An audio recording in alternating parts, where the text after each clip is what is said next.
Hello, we're going to get started now.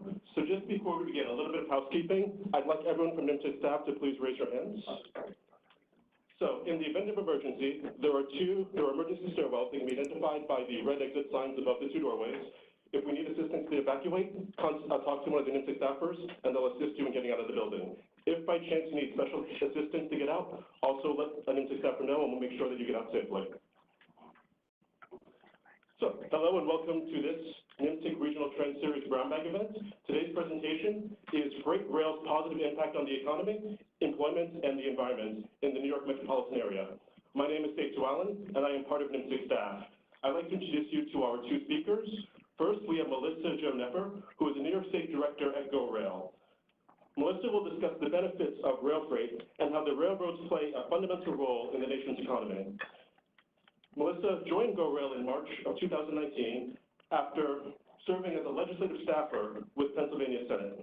In that role, Melissa acted as a liaison for policy issues with General Assembly members and state and local agencies.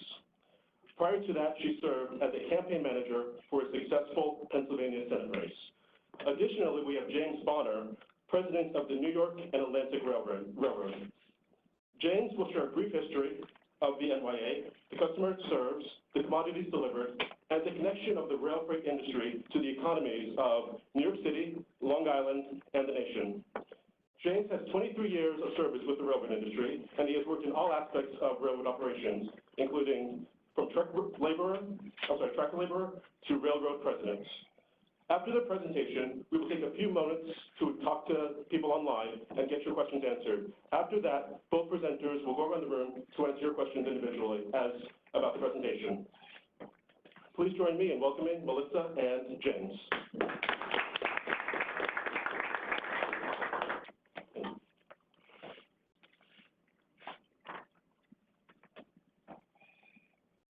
Good afternoon.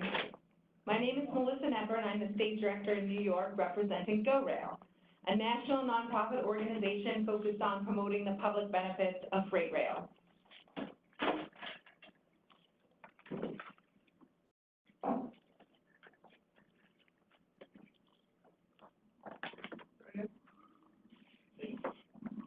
Since 2004, GoRail has worked with thousands of community leaders just like you across the country to tell the story of freight rail, stronger economies, more jobs, and cleaner skies.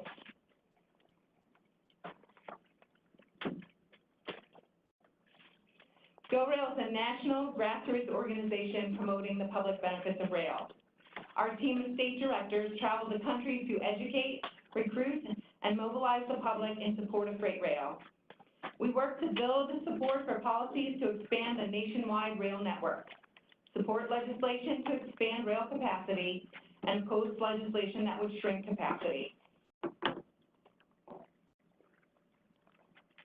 614 freight railroads operate over a network of 140,000 miles of track and employ nearly 169,000 in well-paying jobs. Additionally, hundreds of rail companies employ thousands of Americans who provide the materials and services that make our rail freight system the envy of the world. Today, America's freight railroads provide an enormous competitive advantage for U.S. businesses, huge savings for consumers, and strong support for our nation's economy. This stands true today due to Congress passing the Staggers Rail Act of 1980, which instituted a system of balanced regulation in the rail industry.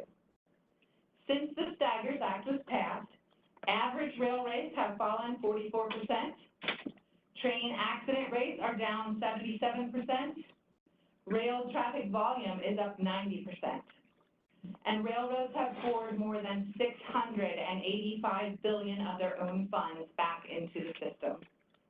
Balanced, reasonable regulation works for real consumers, railroads, and America at large.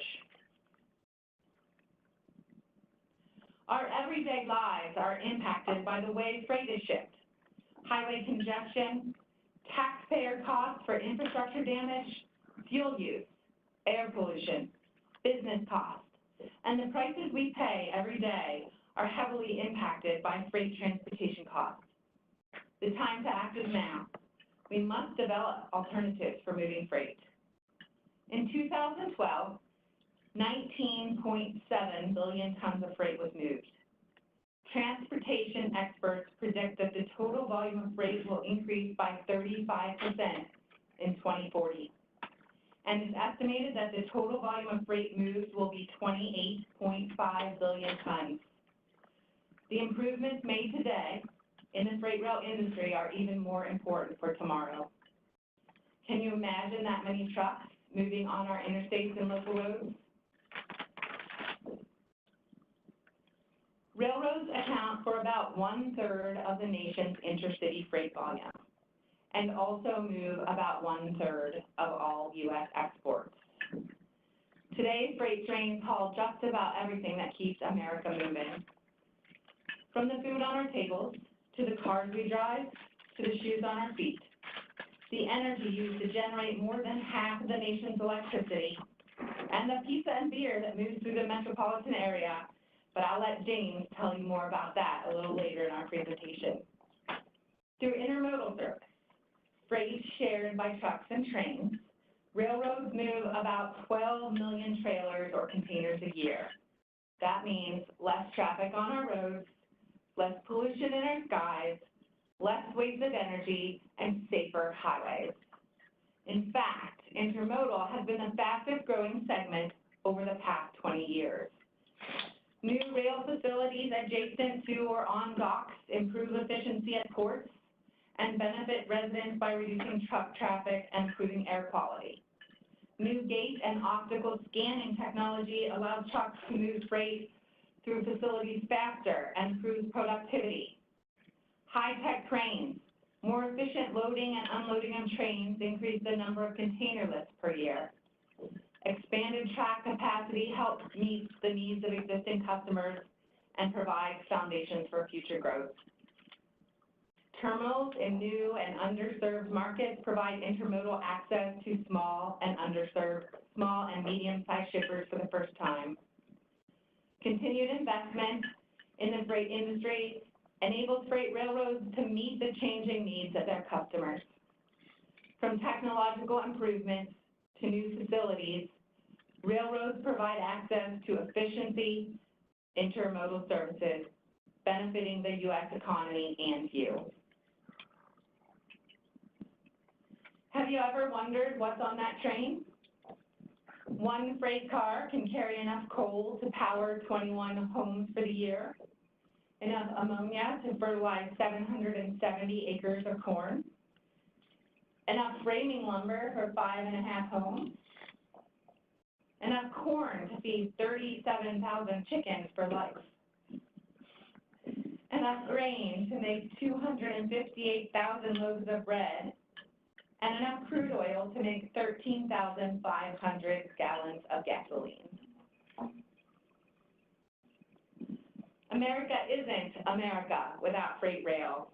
Freight rail drives, powers, sustains, builds, feeds, and outfits America. Freight rail drives America. Cars, trucks, and motorcycles ride the rails before they ever hit the road as raw materials, auto parts, and fully assembled vehicles. Freight rail powers America. From ethanol to crude oil, which the federal government requires railroads to move, the freight rail industry continually evaluates and modernizes their hazmat operations, and railroads move nearly every U.S. energy product and many of the raw materials needed to produce them. Railroads play an essential role in helping the U.S. achieve energy independence, and today, railroads safely and efficiently transport a commodity that helps power America's economy. Freight rail sustains America. Thanks to the chemicals railroads ship each year, Americans get their bottled water, thriving gardens, hand sanitizer, toilet bowl cleaners safely and efficiently. And over the years, railroads have implemented special safety practices, so 99.99% of these sensitive materials reach their destinations without incident. Freight rail builds America. Freight rail is the foundation of the nation's construction industry, moving steel, cement, lumber, and much more. Freight rail feeds America. Railroad shipments from farm and food products fill grocery stores every day. And freight rail outfits America. Intermodal, the movement of shipping containers and trailers on rail cars, is used to move many consumer goods, including electronics, clothes, and appliances. Freight railroads provide a foundation on which many other industries rely on for their success, connecting farmers, miners, and manufacturers to markets across the country and around the world. Freight rail is a crucial part of the integral network of trains, trucks, and barges that ships about 54 tons of goods per American per year, providing safe and efficient transportation for nearly every sector of the economy, playing a fundamental role in America's economic growth. Moving freight by rail also benefits the public by mitigating air pollution, conserving fuel, improving safety, reducing highway congestion, and saving taxpayer dollars. America's freight railroads operate almost exclusively on infrastructure they own, build, maintain, and pay for themselves. A vast network of 140,000 miles, investing nearly $685 billion in private investment since 1980 to modernize equipment, maintain infrastructure, and develop innovative technology. Freight railroads spend an average of $25 billion annually on infrastructure and equipment to maintain and expand their network, including locomotives, freight cars, track, bridges, tunnels, and other equipment and technologies. According to a Towson University Regional Economic Studies Institute, Class I railroads supported over 1.1 million jobs, 219.5 in economic output, and 71.3 billion in wages, according to 2017 statistics. Also, while creating nearly 26 billion in total tax revenues.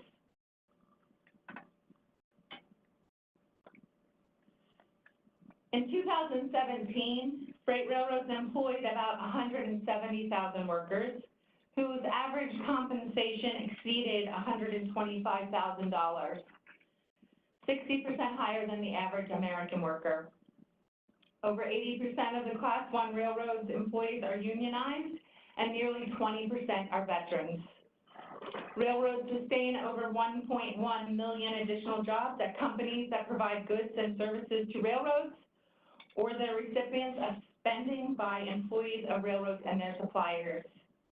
So every freight rail job sustains another 6.5 jobs elsewhere in the country. Freight rail employees are highly skilled professionals who are among the best compensated workers in the nation, attracting employees from a wide variety of backgrounds, from high school graduates to those holding degrees, to help safely transport raw materials, products, and finished goods that sustain the nation's economy and people.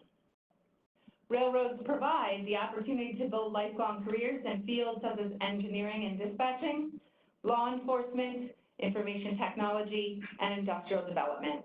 And with a strong track record of hiring America's veterans, rail companies are military-friendly employers.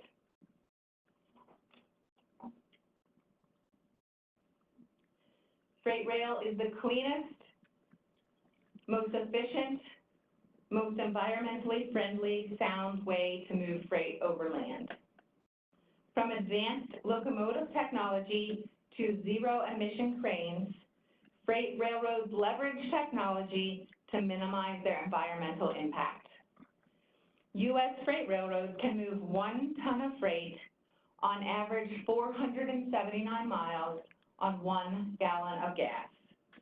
That's close to 4 times as much cargo as a truck can haul on that same gallon.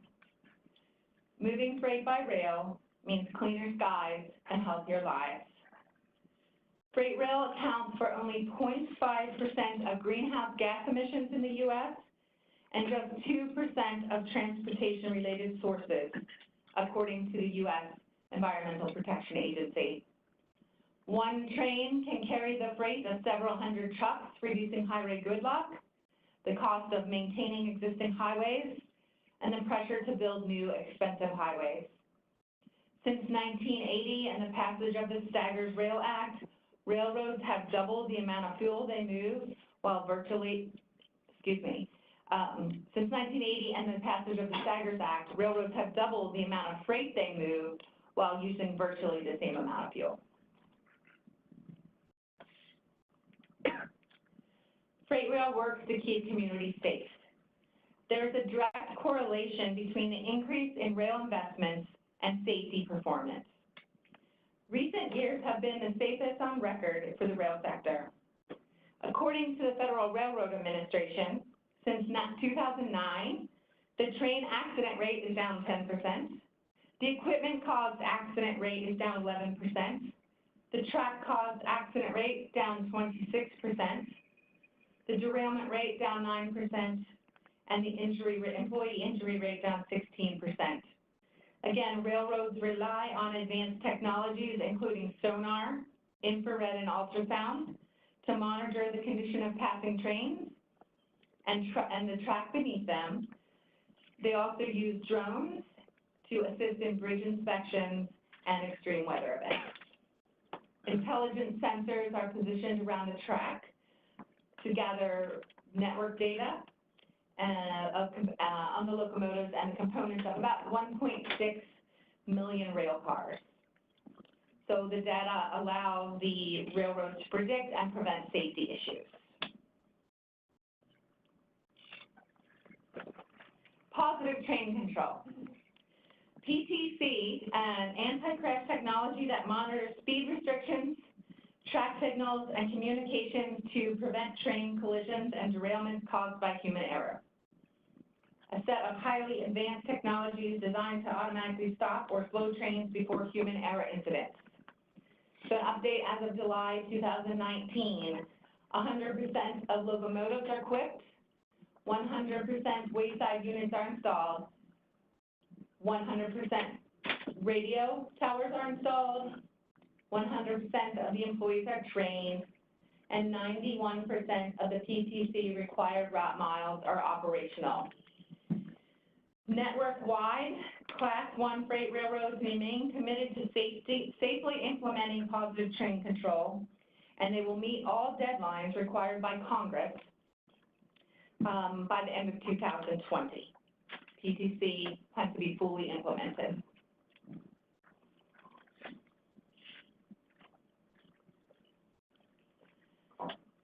New York is home to 37 freight railroads operating on 3,279 miles of track. 4 Class 1 railroads, Canadian Pacific, CSX Transportation, CN, and Norfolk Southern. 3 regional railroads, 23 local railroads, 7 switching and terminal railroads.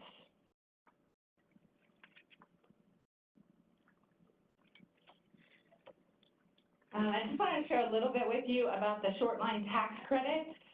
Short line railroads, I think we have a few of the short lines in the room. Short line railroads were in business as early as the mid-1800s. Short lines today operate 47,500 route miles, or 29% of the total miles. The short line industry touches 1 in 5 cars moving annually at origin or destination, providing first and last mile service to over 10,000 customers, particularly in rural America. So there's a tax credit out there. The short line tax credit was first enacted in Congress in 2005. The credit, also known by its tax item reference 45G, has allowed short lines to privately invest over $4 billion since its inception. And the credit has been extended by overwhelming bipartisan votes on 5 occasions and expired in 2017. In the current Congress, the 116th Congress, there is a House Resolution 510 and a Senate Bill 203, Both have been introduced and call for permanence of the credit. The bills are currently adding co-sponsors, and hopefully there'll be some floor action soon. As of yesterday, there were 295 sponsors of 45G in the House and 62 sponsors in the Senate. And then in case you are interested about the regulatory body that oversees the freight rail industry, and just added this slide, it's the Surface Transportation Board. It's an independent agency, federal agency that's charged with economic regulation of the various modes of surface transportation, primarily freight rail. The agency has jurisdiction over railroad rate, practice, and service issues, rail restructuring transactions, mergers, line sales, line construction, and line abandonment. The STB was created on January 1st, 1996. Fully staffed consists of 5 board members, one of the members serving as chairman. So the board currently consists of 3 members, Chairman Ann Begeman, Patrick Fuchs, and Marty Oberman. Michelle Stoltz was nominated in 2017, but she's waiting on confirmation by Senate Commerce Committee, and Robert Primus is waiting nomination by President Trump and then confirmation by Senate Commerce Committee.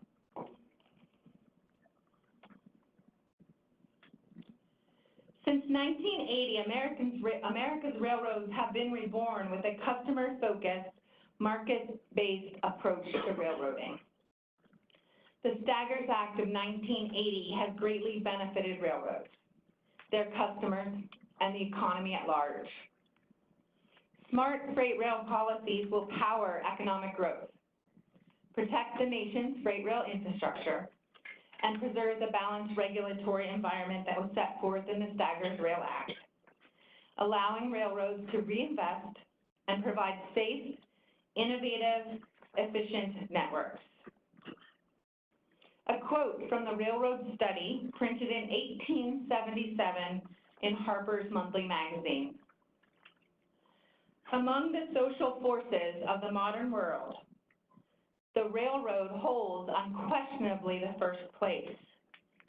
There is not a single occupation or interest which it has not affected.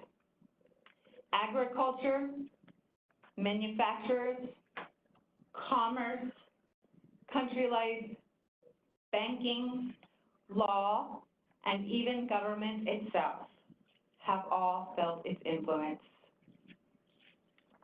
As America's freight railroads operate the safest, most efficient, cost-effective, and environmentally sound transportation system in the world, railroads are constantly looking for better ways to make tomorrow safer than today.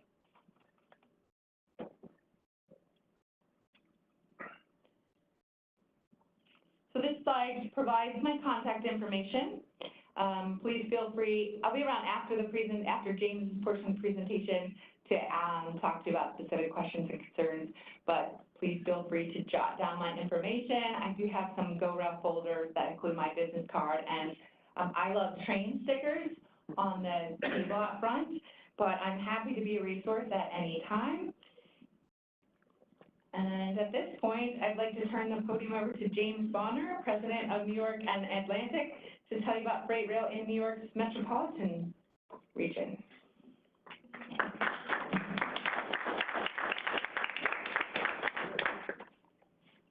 I'm going to go ahead and tell your story. Melissa confided in me before she came up here that her grandfather, great-great-grandfather had worked for the railroad at one point. So she's got more chops than I do as far as that goes. I wish that I had said someone that was in my family that had worked for the railroad. But I appreciate being here. I appreciate the opportunity to be in the discussion, to have the attendees that are in here. I see a lot of colleagues and counterparts, but I also see some fresh faces. Please don't hesitate to pop some questions at the end. We'll share open and honest as we can.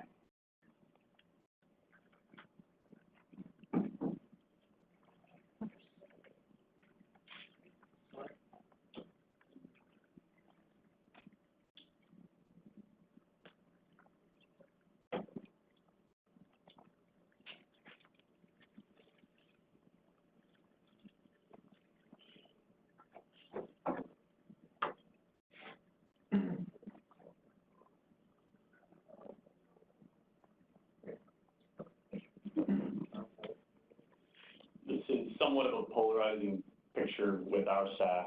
Some people think it's too gritty. I think it really embodies a lot of what the New York and Atlantic does. This is the grade separation project in East New York. I think 1914 is when the tunnel was constructed, but that's how we get through most of Brooklyn without having to overcome any grade crossings or any at-grade crossings with cars. Just a great photograph by a former employee of ours. We, the New York and Atlantic Railway, operate 95% of the freight in Queens, Brooklyn, and on Long Island. There's a small but very, very important connection down the Bay Ridge portion of Brooklyn there on the southwest side that I'll touch on later. But as far as everything else goes, if there's freight moving in Queens, Brooklyn, or Long Island, the New York and Atlantic is handling. The heaviest branch that we operate is just down the center. Chuck is lasering for me. The heaviest branch that we operate is right down the center. We do about 50% of our business in Queens and Brooklyn, and then as we get out onto Long Island, we do most of the rest of our business in Suffolk County. But we run right down that central branch, as the main line, and then we've got a couple of trunk lines or branch lines that come off of that.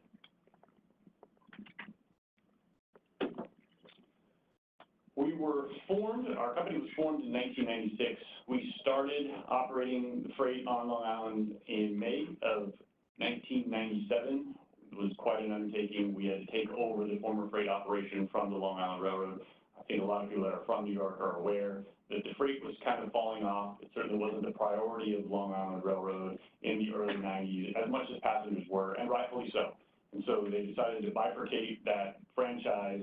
New York and Atlantic won a competitive bid process and became the operator of record for all of the freight on Long Island and Queens and Brooklyn in that period. We were tasked with three main functions, but there were obviously a number of criteria that we had to meet in order to keep that charge of continuing to grow the rail on and out. So what happened was we took over with about 10,000 cars, and so it's represented by the 97 on the left. Between now and then, we've more than tripled the carload growth. Tripling the carload growth was one of the conditions of our franchise, but it's not quite representative of the actual amount of growth that happened. We also are handling heavy cars than we did at the beginning, so we've actually more than tripled the growth of freight rail on and around. One of the other criteria was, of course, safety, and it is our priority. We follow and are trained on the exact same rules. We pass the same exact tests that all of the Long Island Railroad employees do, and we keep that standard as high as possible, and that's obviously understandable. We're interfacing with 700 trains a day on the Long Island Railroad, 300,000 passengers a day, 300,000 plus. It is incredibly important to us, to our personnel, as well as the public, that we maintain the safety record that we have. We've got about 80 customers. That includes some downstream customers that are served by transloaders, quite a broad commodity mix. I'll touch on that in a little while. And it is an incredibly, incredibly complex operating environment based on just those numbers that I shared earlier. 700 trains on behalf of Long Island Railroad and 300,000 passengers. We account for less than 1% of the overall lift on the Long Island Railroad each day. And by that I mean they are having to dispatch our trains, but it's a very, very small part of what they do and what they're tasked with making move every single day. It is therefore a delicate balance. Safety, safety, safety can't be overstated. We also make sure that we deploy our resources in a way that a lot of other short line railroads don't, even a lot of freight roads don't. I'll be the first to say we typically will overpower a train, and by that I mean we might be able to get by with one locomotive, but we're not willing to put one locomotive out there and have a point of failure. So we'll put two locomotives on it just in case something were to go wrong with the first one, and we're to have a mechanical failure, not pass an ASE test, something like that. So that's one thing that we do on a regular basis. We also over deploy our personnel resources. A lot of railroads are going to 1.5, 2-person crews. There's even some movement toward 1-person crews. Don't see that ever happening on the New York Atlantic. We will typically put 3 and sometimes 4 people on a crew to make sure that we can clear that main line, we can get out of the way, we don't have to wait for our train to clear the switch, throw the switch, and then walk all the way back up. So it's just part of our dedication to the commuters on a daily basis. We're obviously charged with being a solvent private enterprise. Again, we maintained that right from 1997 up until 2017. So our first chart was 20 years. We renewed in 2017, and now we'll have the franchise through 2027. So solvency is important because that allows us to, A, keep the jobs, keep the employment, serve our customers, but we also have to make significant capital contributions on an annual basis, which was another criteria of us getting that first renewal. I appreciate the things that Melissa said as far as railroads' private contributions, because they typically they have to be self-funded. There's not a lot of cash box return consideration for us. It has to make sense for us to serve that customer, or we're not going to be able to get out there and do it. The public and the economic benefits are obvious. Melissa did a great job touching on those. Last night I was in the city. I came back about 8 o'clock, crossed over, came through Midtown Tunnel, and it still took me almost an hour and a half to get to the Cross Island. And so it's just a very short stretch of highway, but it is heavily congested. It's not getting any better. I don't know how many of you commute, but I'm proud to be part of a solution that removes some of that congestion from the highway and provides benefits to everybody. We are part of the community as well, and I don't believe that can be understated. 95% of our employees live and obviously work in Queens, Brooklyn, and on Long Island. We've got a couple that commute from New Jersey, but we're in these communities that we're serving. I live on Long Island, Chuck lives in Queens. We're part of this community, we're contributing, and we intend to continue to be a good partner and a good community member. Same map with a little bit more detail. You know where we are. We're on the east end. They're served primarily by the Eastern Gateway Railroad, CSX and Norfolk Southern. This pie chart is representative a little bit more of just all railroads in the U.S., not necessarily New York Atlantic. It's a fun thing for me to note, though, that coal being at 15% in 2019 AAR data, just 8-9 years ago, coal was almost 40% of what railroads have hauled. So you've seen a dramatic decline in the transportation of coal for obvious clean energy reasons. And you've seen a lot of that get picked up by the intermodal that was mentioned earlier. New York Atlantic, food. Food is probably the number one thing on this list that we represent into our market, and I'll expound on that. We haul beer from Mexico, which we talked about a little bit earlier. We haul a lot of flour, some of it, of course, for bread. There's a facility out in the east. But just general baking, general consumption in the production markets. A lot of stone from Connecticut. It's one of the shorter moves you'll see in freight rail. We move a lot of the stone that goes into the construction business down from Connecticut via the Providence and Worcester. We're moving tomato paste from California, heating oil and LPG for our communities. I think everybody's likely aware of the pipeline conversations and natural gas conversations that happened in the last couple of weeks in our city. There are no pipelines as you get further out east onto Long Island, so the only source of heat and warmth and production out there is liquid propane, and so we handle a fair amount of liquid propane. We do that safely. I appreciate the 99.999% efficiency rate. Railroads are actively trying to get to 100% safety on all the shipments, and we'll get there as a group. We also, I've talked about inbound, but we also play a vital role in getting things off of this island. So we all know we're in a consumption market. So the things that I mentioned earlier are consumables, foods, building materials, and drinks. Those things have to go somewhere to get off of the island. And so recyclables, we handle a large amount of recyclables that go out, which is your scrap steel gets converted back into rebar building materials and then comes back into our market. So it's a great cycle. There's waste that moves off of Long Island, necessarily so, and we do that with great care. And we made a lot of accommodations recently to try to make that as an effective trans-island shipment as possible, not dwelling in any communities, to try to mitigate any impact that it might have on the people that are next to our rail. These are our connections in alphabetical order. CSX is our single largest avenue of access to the open market, but there are some critical links in here that we'll talk about in just a minute. Providence and Worcester is the one that I mentioned a little bit ago. That's a pure stone train that runs 3 or 4 times a week back between Connecticut and New York, and it's 80, 90, 100 cars per train every given week. It's a really interesting mode, given that you're looking at a company that's coming from 300 miles away at most, and they're going to come over Amtrak over CSX, going to come onto the New York Atlantic, and then we're going to haul it across the Long Island Railroad, which is, you will not find a more complex move in the short line or freight industry, in my opinion. So this is the Hellgate Bridge. I think everybody's familiar with it. I always say, if you're next to me on the RFK as I'm driving, you better look out, because I'm not looking at the road. I'm looking at Hellgate Bridge. That's a fascinating piece of engineering for me, and it's a critical link for this island to the rest of the world. There is a lot of traffic that comes over. All that PNW and all the CSX traffic comes over the Hellgate Bridge. It has to traverse the lines that I mentioned previously. The CSX traffic flows from Selkirk, which is north, certainly closer to Albany. There's a term in the industry, and I would expect an impact crowd to understand it, of the Selkirk hurdle. And a lot of people are of the impression that freight that moves from Western gateways, St. Louis, Chicago, California, struggles to reach and penetrate New York markets because of the Selkirk hurdle. In fact, it has to go up and then over and down about 150 miles to reach our market. I don't look at that as a hindrance or a negative to our business. I really don't.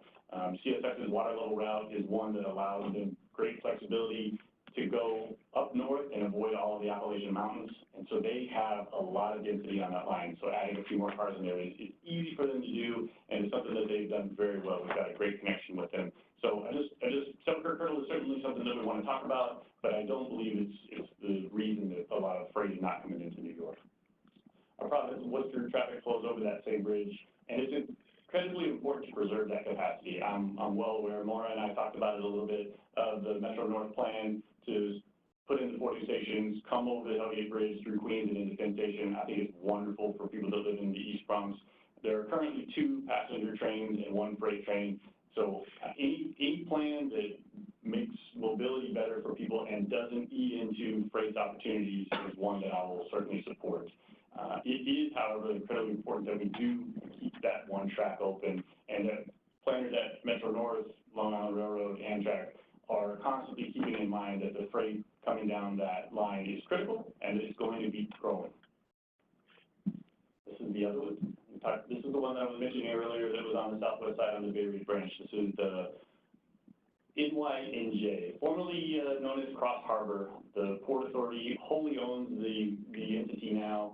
They purchased it in 2008, but it connects us through Conrail to both CSX and Norfolk Southern. It's our only connection to Norfolk Southern. There have been extensive investments made over the last few years to support the growth of this entity. It's about $130 million that they put into it in the last 4 or 5 years. One of the neatest operations you'll see. If you're not familiar with it, bear with me. It's neat. I'm going to explain it. So what happens is all of the traffic comes over whatever gateway. It could be Southeast, it could be Florida, it could be Chicago. And it comes to Conrail in Greenville Yard, and Conrail hands it to the New York, New Jersey. And the New York, New Jersey takes these rail cars, breaks them up, blocks them, does what they're supposed to do with them. Then they take an engine and they push the cars out onto a barge. And it looks like their new barge. And they can fit 18 cars on the new barge, at which point they tie them all down, make sure everything is safe, and the tugboat comes and drags this thing across the upper New York Harbor and docks it on the Brooklyn side. So it's such a sight to see. If you're ever on the Staten Island ferry, you can usually get close enough to see it. It's a wonderful operation, and it really, really keeps the competitive access from just having the one option to go north. But we've also seen great interest from the folks at the New York, New Jersey in growing that lane and making sure that we're able to hit those target markets. Because if something is truly coming out of the Southeast, let's call it Southern Yellow Pine, if it has to go all the way up to Selkirk and then back down, that is technically the Selkirk hurdle. And so this is a way to mitigate some of that risk and competition. Very incredibly important. Great people too. We've got a great relationship with folks over there. Modal share. I'd like to thank NYMTC for the graph on the right. I use it a lot. We're not carrying our share of the freight as compared to the rest of the nation in our region. You can see we're only about 3% for the entire metro region. New York Atlantic is actually a little bit less than that because we're not rolling in the Bronx, Staten Island, or the New Jersey portions of our metro. Nationally, almost 40% of rail share. For us, it's 3%. So lots of room for growth there, as long as we can do it smart, not negatively impact anyone. We are carbon conscious. These are 2 of our newer locomotives. We are anticipating an additional round of locomotives via New York State and Long Island Railroad support Those are currently being procured. That was largely with the help of Assemblyman Hepsi, who put an earmark into the state budget to supply some locomotives. These were the first two.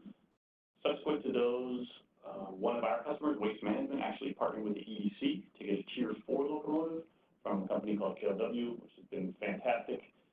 It's a mother slug unit, which is really neat. And then a couple of our locomotives that are owned by the New York and Atlantic are better than flat. They're not quite Tier 3 or Tier 4, but we've made a lot of improvements on them to improve their emissions profile.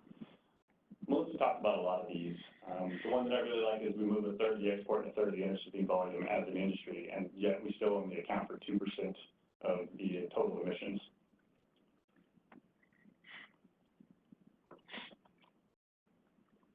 Shout out to Congressman Natalie there, who's been a great supporter of the freight industry. Was touched on the compensation. Our employees are a unique bunch. They have to be incredibly high aptitude to pass the Long Island Railroad test, but they also have to be willing to work outside in any conditions, all times, and face the rigors of what their job requires. We have about 60 employees right now, and all of our transportation employees are represented by the DLET, which is the same union that represents the engineers on the Long Island Railroad.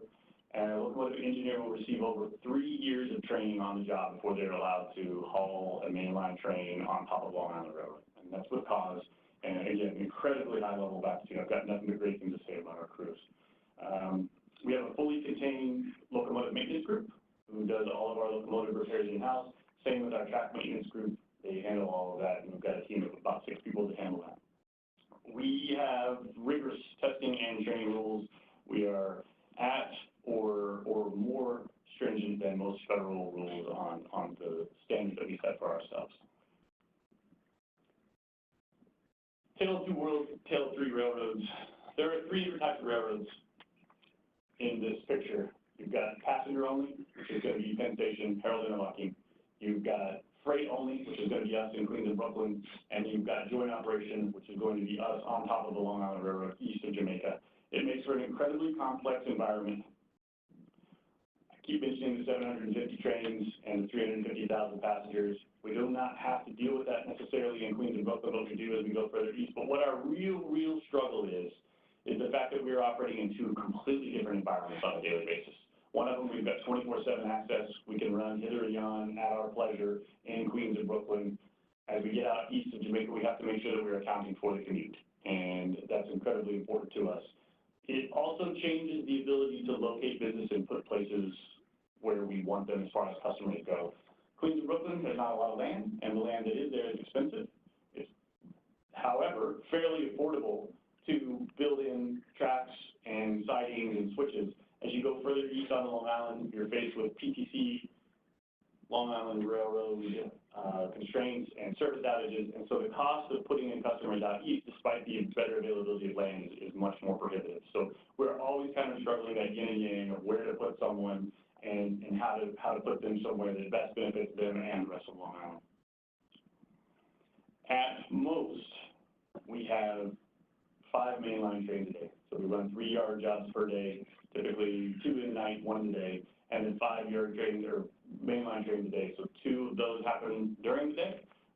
During off-commute hours, as it comes back west, we go out, and then the others happen at night when there's a little bit less interference with the passengers. And finally, why it matters. This was some really interesting research for me. I thought UC would be a little bit worse or better, however you want to term it. We're the 40th worst traffic in the world.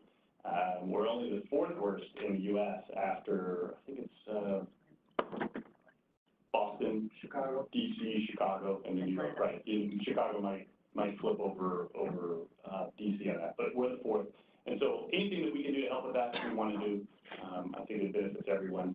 The peak speed in a car on a daily basis is not good for our metro region, and the positives that we bring to businesses to allow them to compete, to have competitive access, to bring their goods in, benefit not only them, not only us, but it also benefits anybody who is an end user, which is everybody in this group.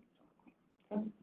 All right. I too am happy to field any questions. I'll go back and sit over there. Yeah, is that right? Say 2, Laura? Okay. I'll go back over there and we're happy to talk.